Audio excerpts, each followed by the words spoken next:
어찌 영생을 얻으리이까? 어찌 영생을 얻으리이까? 라는 제목으로 하나님의 말씀을 선포하겠습니다. 사람은 감정의 동물입니다.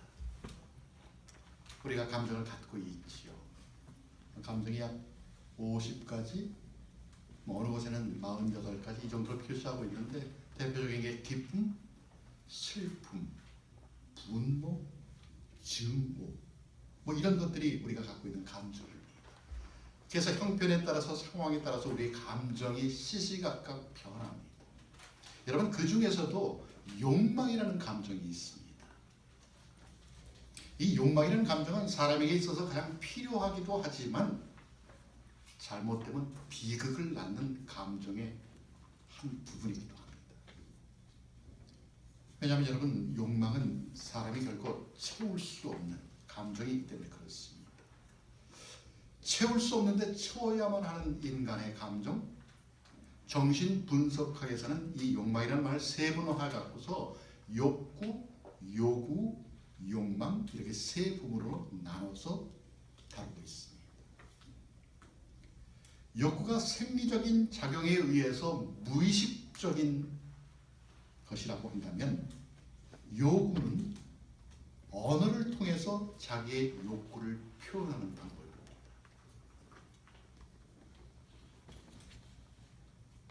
내 욕구를 언어로 활용을 해서 표현하는 것, 요구죠. 근데 여러분, 우리가 살아가면서 우리 안의 욕구를 언어로 표시한다고 해서 그것이 다 내게로 주어지는가? 내 욕구를 완전히 표현할 수 있는가? 그렇지는 않은 것 같습니다. 아무리 말을 똑바로 해도 내 욕구가 채워지지 않는 것이 있는데, 그것을 정신분석학에서는 욕망이라고 표현을 합니다. 욕망. 다시 말하면 무의식적으로 생겨난 우리 안에 어떤 욕구와 말로, 언어로 표현하는 우리의 욕구를 충족시켜 줄 수 있는 무언가가 있는데, 그 무엇이 바로 욕망이라는 것입니다. 욕망. 여러분, 많은 사람들이 이 욕망 때문에 피곤합니다. 왜요? 이 욕망은 결코 나를 충족시켜 줄 수 없기 때문에 그렇습니다. 그러니 얼마나 피곤합니까? 채울 수 없는데 채워야만 하는 내 욕망 때문에 내 삶이 때로는 피폐하고 얼마나 피곤합니까? 여러분, 우리가 실제로 이 세상을 살아가면서 내 욕구대로, 내 요구대로 이루어지는 것이 있습니까? 있기도 하지만은 그렇지 않은 것들이 대부분입니다. 항상 못 미치고, 항상 불만족하고, 항상 무엇인가 하다 보면 찝찝합니다. 내가 원하는 것은 아닌데 이것이 우리에게만 해당되나요? 아니요. 사회적으로, 경제적으로 높은 위치에 있는 사람도 마찬가지입니다. 욕망을 갖고 있으면 채울 수가 없습니다. 부족하지요. 그래서 무언가에 자꾸 매달리고 싶은 것이 이 인간의 심리인 것 같습니다. 그래서 그 중에서도 여러분, 죽음에 대한 문제는 늘 이슈가 되지 않습니까? 죽음. 그러다 보니까 사람들이 자신의 건강에 신경을 쓰지요. 그래서 요새 100세 시대 아닙니까? 100세 시대. 저희가 어렸을 때만 해도 40만 되면 아저씨입니다. 40 정도만 되면 벌써 아저씨예요. 60되면 어떻게 됩니까? 꼬부랑 할아버지, 할머니입니다. 여러분 기억나시죠? 60만 되면 전부 허리가 구부러져 갖고 꼬부랑 할머니라고 이렇게 명칭을 붙였습니다. 그런데 요즘 어떻습니까? 100세 시대입니다. 아주 꼬장꼬장합니다. 얼마나 잘 드시는지. 100세 시대를 살다 보니까 사람들이 더 욕심이 생기고 욕망이 생겨서, 이게 내가 의술에 의존하면 좀 오래 살지 않을까? 혹시 의술에 의존하면 내가 죽지 않는 방법은 없지 않을까? 욕망이죠. 그래서 사람들이 어떻게 합니까? 의학계에서 유전자를 조작하고 세포를 만들고 피조물로서 넘어서지 말아야 할 단계까지 왔습니다. 위기죠. 건드리지 말아야 할 부분, 그 영역까지도 사람들이 건드리기 시작했습니다. 마치 에덴 동산의 아담과 하와처럼 모든 것을 가졌지만 한 가지 없는 그것 때문에, 그 욕망 때문에 죽음에 이를 수밖에 없는 모습과도 흡사한 것이 우리가 살아가는 현대인의 모습입니다. 여러분, 우리 다 가졌지 않습니까? 얼마나 많이 가졌습니까? 돌아보면 10년 전, 20년 전, 30년 전 내가 어렸을 때보다 지금 갖고 있는 것들이 엄청나게 많습니다. 그런데도 우리는 어떡합니까? 부족하다. 입에서 달고 살지요. 부족해, 부족해, 부족해. 더 필요해. 욕망입니다. 오늘 본문 이렇게 시작합니다. 예수께서 길에 나가실 때 한 사람이 달려와서 꿇어 앉아 묻자오되 선한 선생님이여 내가 무엇을 하여야 영생을 얻으리이까? 내가 무엇을 해야 영생을 얻으니까 영원토록 살겠느냐는 것이죠. 누가복음 18장에도 동일한 내용이 있습니다. 똑같은 내용인데 거기서는 오늘 나온 부자를 청년, 부자일 뿐만 아니라 관원이라고 소개를 합니다. 청년임에도 불구하고 부자인데 요즘 청년들이 선호하는 철밥통, 공무원입니다. 한국에서 공무원을 철밥통이라고 하지 않습니까? 한번 들어가면 나오지를 않습니다. 베네핏 좋지요? 얼마나 편합니까? 그래서 공무원을 철밥통이라고 청년들이 이야기를 합니다. 오늘 본문에 나오는 이 주인공이 그런 사람입니다. 이 사람이 어떻게 해야 영생을 얻을 수 있습니까? 라고 질문을 합니다. 영생. 여러분, 이 부자에게만 해당될까요? 아니요. 우리도 어쩌면 나도 영원토록 살면 얼마나 좋을까? 지금의 내 미모를 그대로 유지하면서, 지금의 젊음을 그대로 유지하면서 내가 영원토록 살면 얼마나 좋을까? 라는 바람이 있습니다. 왜냐하면 사람은 모두 죽기를 싫어합니다. 여러분, 90 넘은 분한테 죽고 싶습니까? 겉으로는 그렇지만 속은 아닙니다. 더 오래 살고 싶어요. 하지만 모든 사람은 죽지요. 그래서 인간은 살아가면서 늘 죽음에 대한 불안 때문에 두려워합니다. 오늘 본문에 나오는 부자도 마찬가지입니다. 사람들이 그렇게 부러워해도, 가진 것이 그렇게 많아도, 철밥통 같은 공무원이라 할지라도 영원한 생명 때문에 예수님 앞에 나와서 주님, 선한 선생님, 내가 어떻게 해야 영원토록 살 수 있겠습니까? 라고 질문을 합니다. 여러분, 영생이 무엇입니까?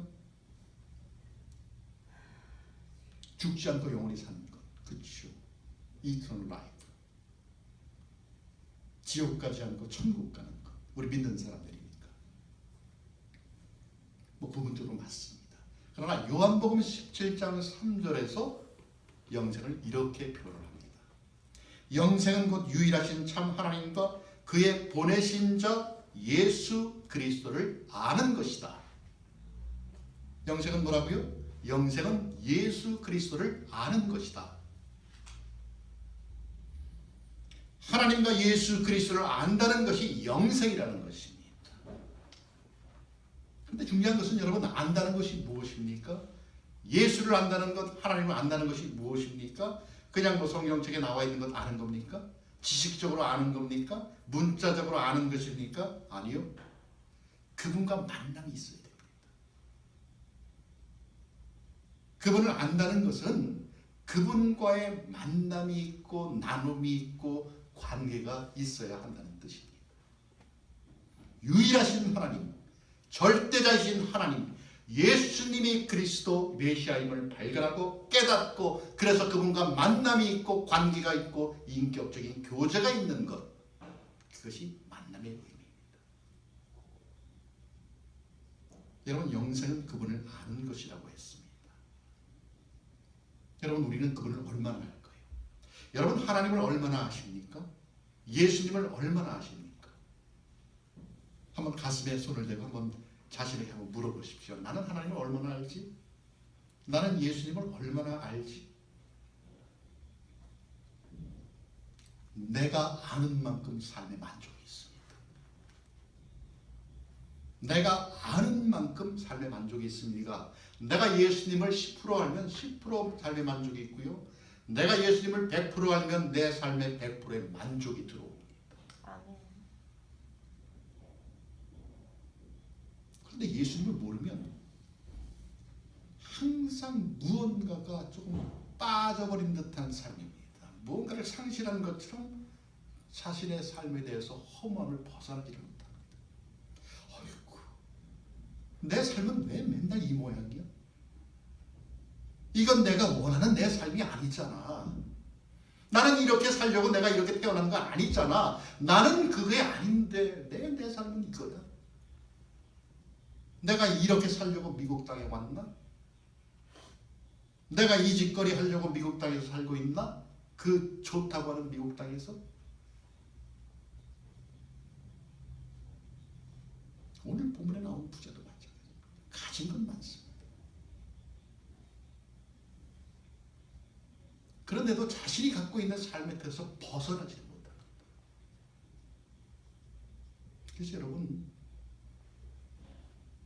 그분을 안다는 것, 영생은 바로 우리의 믿음의 문제입니다. 영생은 내가 무엇을 가지고 있느냐? 내가 무엇을 했느냐? 그런 것이 아니라 내 마음이 어디에 있는가? 믿음의 차원이라는 것입니다. 내가 얼마나 소유하고 있느냐? 내가 무슨 집을 갖고 있느냐? 내가 어떻게 착한 행실을 했느냐?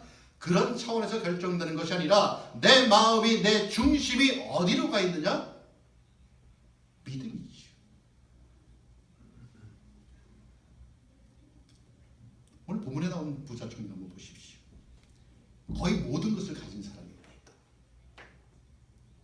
청년들만 부러워하는 것이 아니라 우리도 부러워할 사람입니다. 돈 많지요? 뭐 배운 것도 많겠지요. 거기다가 공무원이지요. 또 본문에 보니까 행실이 완벽한 사람이에요. 그런데 예수님은 그럼에도 불구하고 영생은 네 것이 아니라고 이야기를 합니다.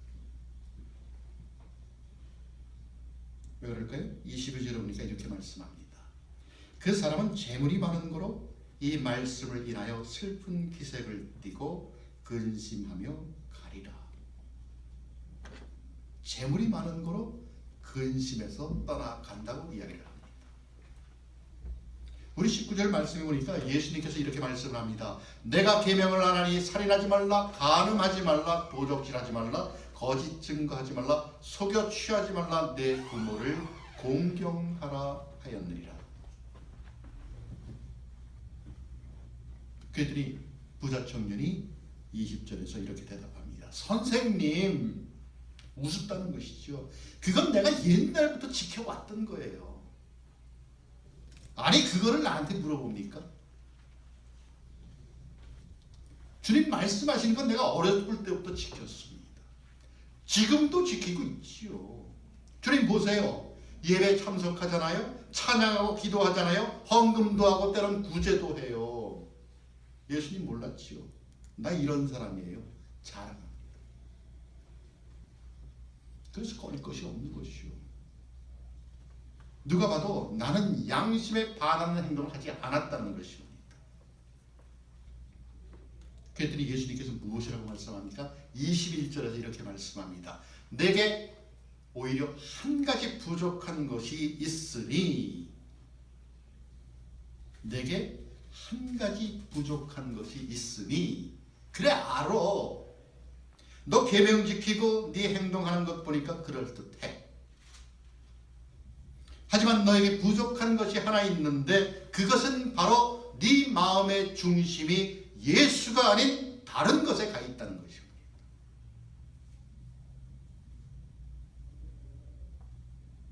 예수가 아닌 다른 것. 여러분, 상대적이긴 하지만 우리에게도 그런 마음은 있지 않을까요? 우리도 외적인 요소에 아주 굉장히 민감합니다. 뭐 체면 중요시하고요, 명예 중요시하고, 내가 살아본 경험 중요시하고. 안 그런 척하지만은 우리는 외적인 요소를 많이 따집니다. 그러다 보니까 그것들이 우리의 믿음의 형태로 나타납니다. 어떻게 보면 그렇게 하는 것이 믿음인 것처럼 착각하며 살아간다는 것이죠. 여러분, 제가 목사잖아요. 그냥 목사처럼 살아갑니다. 그냥 말도 좀 거룩하게 하려고 하고, 옷도 좀 이렇게 한복 입고 다니려고 하고. 여러분, 이것이 믿음입니까? 여러분, 이것이 믿음이라고 생각하세요? 아니요. 고개 접는 사람이 있어요.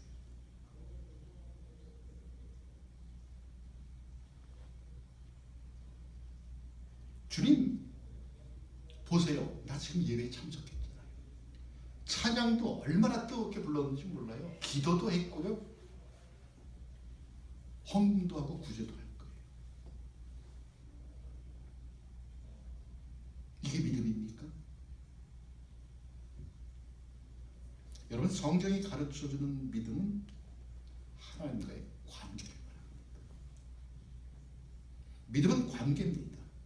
다른 어떤 것, 어떤 사람보다도 하나님을 제일 사랑하는 마음, 그것이 믿음이며 그런 사람에게 영생이 주어진다는 것입니다. 아멘.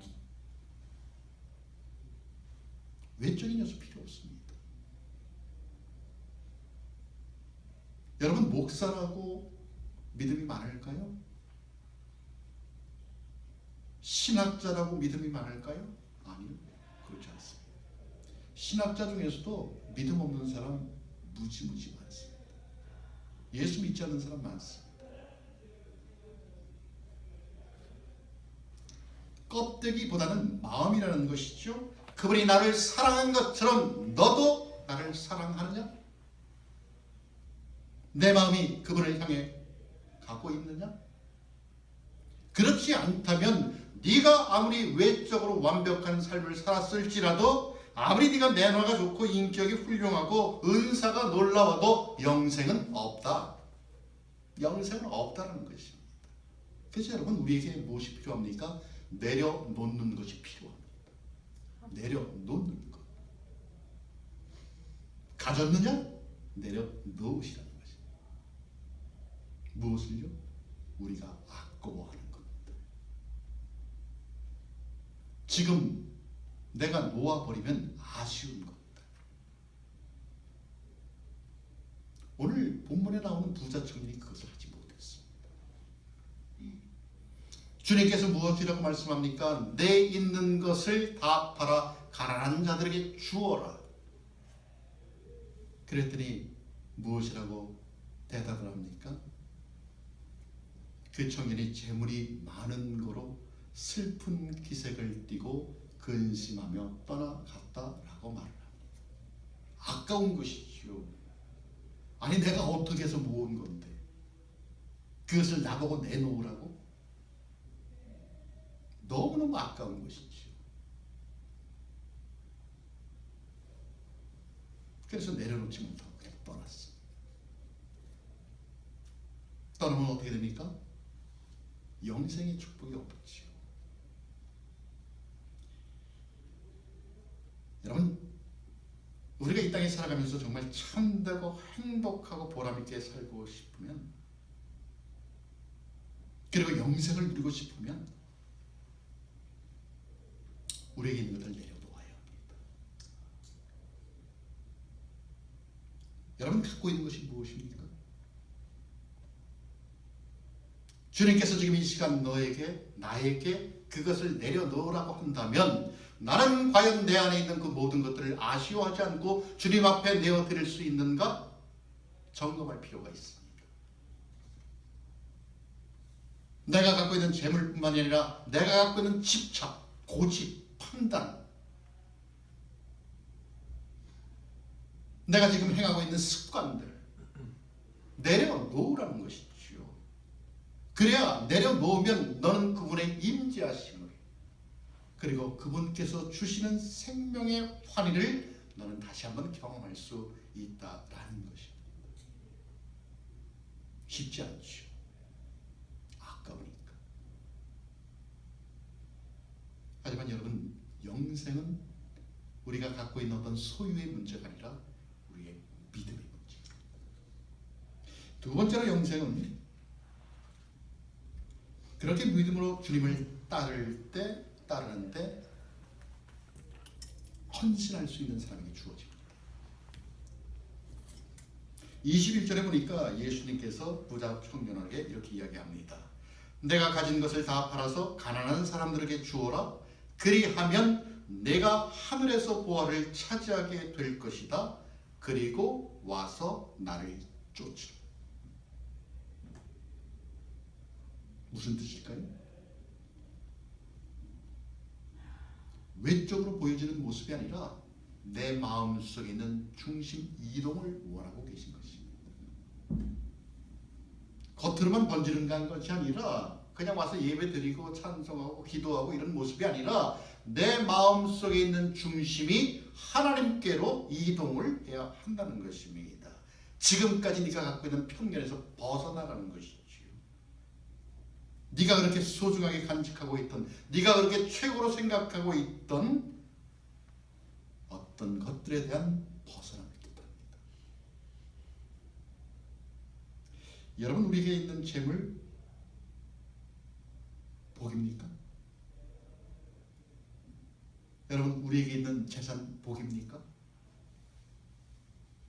복이죠. 복이지만 복이라기보다는 복에 대한 결과물입니다. 재물 자체는 복이 아닙니다. 복의 결과물입니다. 여러분, 우리는 이미 복을 받았습니다. 여러분, 우리 이미 복을 받은 사람들입니다. 어디에 있습니까? 창세기 5장 2절에 보면 이런 말씀이 있습니다. 남자와 여자를 창조하셨고 그들이 창조되던 날에 하나님이 그들에게 복을 주시고,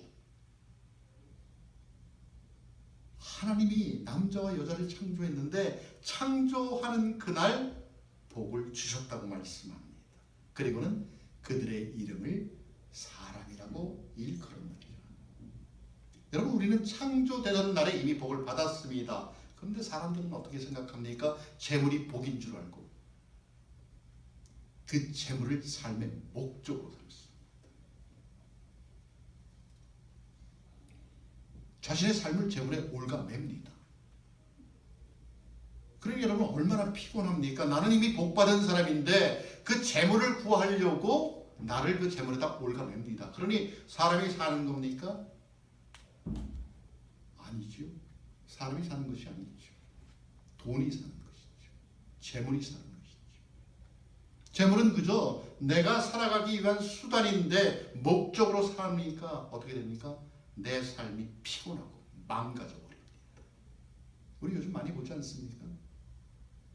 한국의 난리가 아닙니까? 그 정도면 평생을 써도 충분한데 더 많은 것을 가지기 위해서 발버둥 치다가 미끄러진 사람들이 얼마나 많습니까?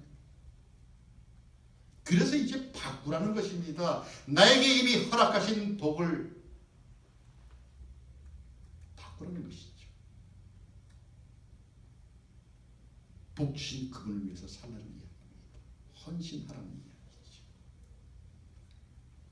그런데 오늘 본문에 나오는 이 청년이 그 선택의 기로에서 무엇을 택합니까? 세상을 택하죠. 세상으로 다시 돌아갑니다.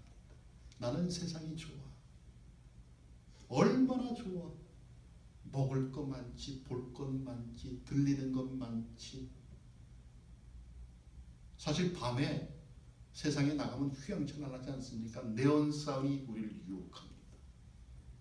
하나님을 모르면 세상에 푹 빠지게 되어 있습니다. 사실입니다. 결국엔 부자 청년이 헌신을 포기하고 세상으로 돌아갑니다. 여러분, 세상을 사랑하면 어떤 기운이 나에게 들어올까요? 세상을 살아가면 어떤 기운이 나에게 들어올까요? 세상 기운이 나에게 들어오죠. 그래서 나도 모르게 자꾸 불신앙의 길로 빠져버립니다. 마음은 안 그런데 몸이 자꾸 가는 것이지요. 습관이 돼서 세상이 좋으니까. 그렇지만 여러분, 예수님 사랑하면 무슨 기운이 들어옵니까? 세상 기운이 들어옵니까? 아니요. 예수님의 기운이 나에게 들어옵니다. 예수님의 기운이 내 안에 들어오면 내 안에서 탄식하는 성령의 소리를 우리는 들을 수가 있습니다. 세상의 기운이 들어오면 내 안에서 탄식하는 성령의 소리를 들을 수 없지요. 그러나 예수의 기운이 내 안에 들어오면 우리 안에서 탄식하시는 성령의 소리를 우리는 들을 수가 있습니다. 그리고 어떻게 됩니까?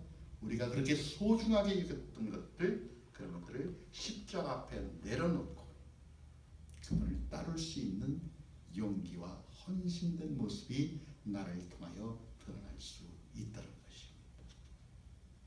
여러분, 예수의 기운이 이렇습니다. 나는 할 수 없지만 그래서 나를 그분께 맡기는 것입니다.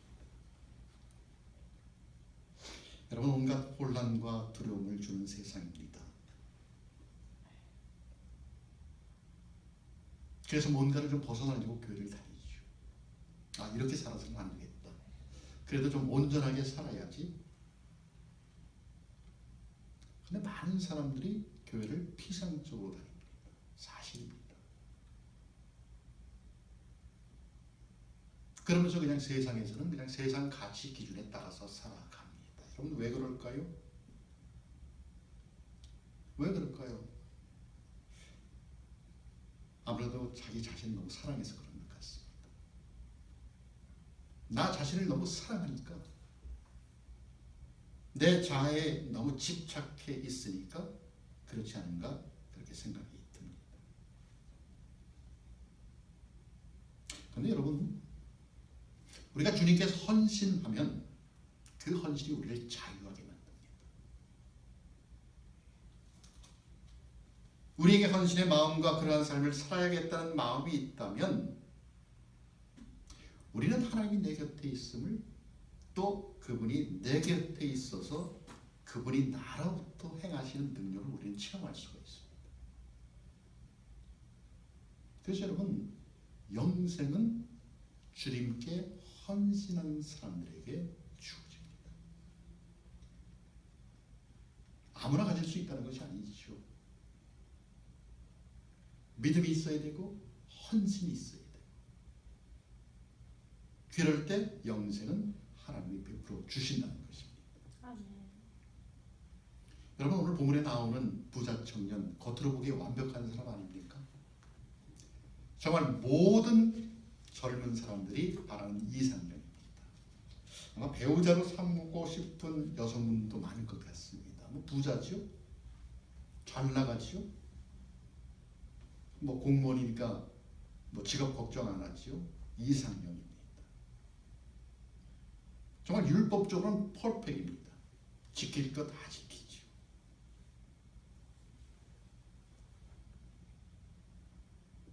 계명 다 지켰잖아요. 예수님 말씀하신 계명 다 지켰습니다.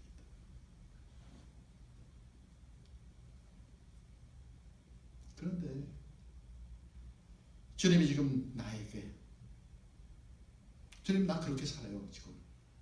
그런데 만약 주님이 지금 나에게 너 그렇게 잘하지만 네가 지금 네 삶 가운데서 가장 소중하게 생각하는 것을 나를 위해서 쓸 수 있니? 라고 한다면 과연 우리의 반응은 어떻게 나타날까요?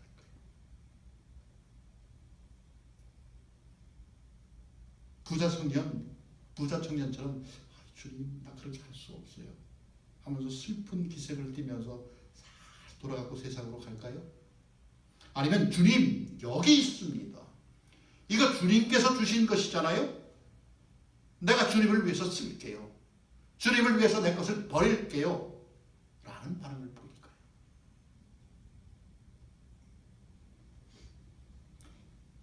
우리가 살고 있는 이 사회는 자본주의 사회입니다.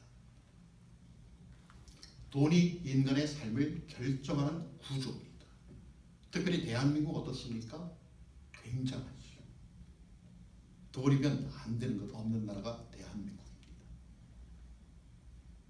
이런 사회 구조 속에서 개인과 사회는 돈을 절대화할 수밖에 없습니다.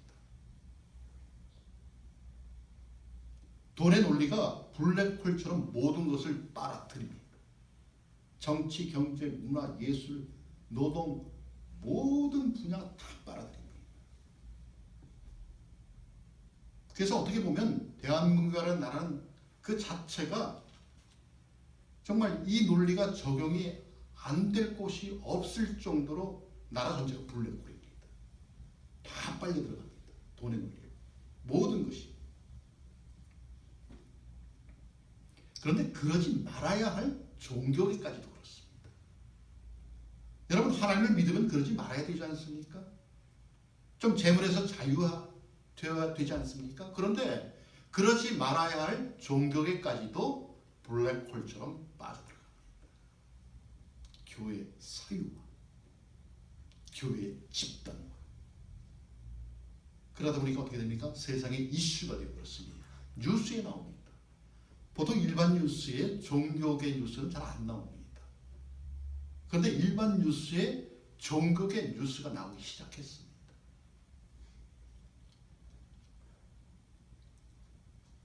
비판하는 것이죠.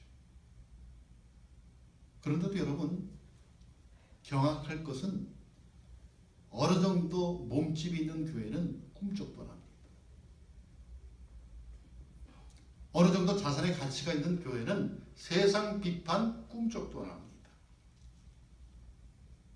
왜냐하면 나에게 그것을 대적할 힘이 있으니까 그렇습니다. 힘이 무엇입니까? 재물이죠. 재물. 재물이 있으면 두려워하지 않습니다. 여러분 교회가 왜 파벌 싸움을 하는 줄 아십니까? 재물 때문이었습니다. 대부분 재물 때문에 파벌이 생깁니다. 그래서 문제가 자꾸 이슈화가 되는 것이죠. 그런 교회가 재물이 있으면 두려워하지 않습니다. 내가 옳다는 것이죠. 상관하지 말라는 것입니다. 그런데 여러분 그런 모습을 보면서 실족하는 사람은 누가 책임집니까? 그런 모습을 보면서 실족하는 사람은 누가 책임집니까? 아무렇지도 않게 하는 그런 교회를 보면서 더더욱 하나님의 존재를 인정하지 않고 기독교를 폄하하는 발언을 서슴지 않는 그 사람들에게 복음을 어떻게 전할 수 있습니까? 그 책임 누가 집니까? 내 교회 문제라고요? 내 교회니까 내 마음대로 한다고요? 아니요. 세상 사람들은 그것을 보거든요.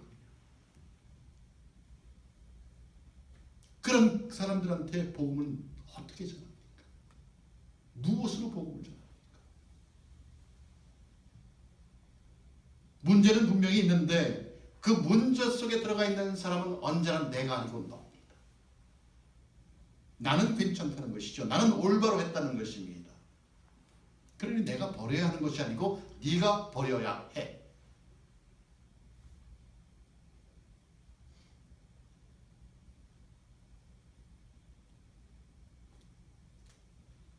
그런 사람이 만약 오늘 본문에 나온 부자 청년이고 만약 나라고 한다면 여러분 죄송하지만 영생은 물 건너갔습니다. 그래서 고민스럽죠. 왜냐하면 우리에게도 그 사람들이 주장하는 것처럼 놓기 싫은 무엇인가가 있어서 그렇습니다. 여러분 우리 놓기 싫은 무언가가 있잖아요. 뭐 재물일 수도 있고 내가 가장 소중하게 생각하는 것, 지금 내가 가장 버리기 힘든 습관일 수도 있습니다. 그래서 고민스럽습니다. 버리기는 싫고 하기는 싫고 참 어렵습니다. 얼마나 어려운지 그 비유를 다시 한번 강조한 것이 낙타의 비유입니다. 부자가 영생을 얻는 것보다 낙타가 바늘귀로 들어가는 것이 더 쉽다고 예수님이 말씀합니다.